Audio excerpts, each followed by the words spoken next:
O, nak. Kamusta biyahe? Okay naman ho. Medyo madami nagpa-deliver na lambanog kaya ito yung kinita ko. Pamalengke natin. Salamat.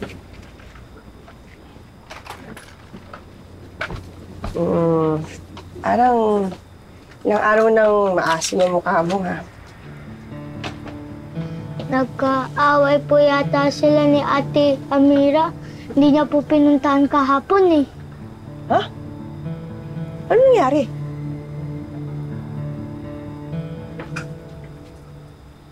Hoy, tumigil ka.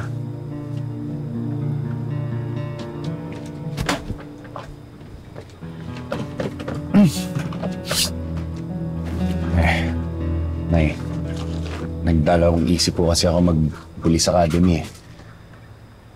Siyempre, pag wala ako, baka kung anong gawin na naman ng mga tera na yun, hindi ko siya mababantayan. Kaya, ayun, nagalit. Gusto ko na naman siyang protektahan eh.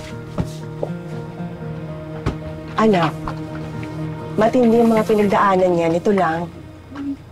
Kaya intindihin mo siya. Kuya, puntaan mo na. Baka lalong mas magalit sa'yo yun. Tumigil ka sabi. Tinutulungan ka na nga, galit ka pa. Hindi ko kailangan tulong mo. Mas matanda ako sa mo turuan. Tumigil na nga kayo, ha?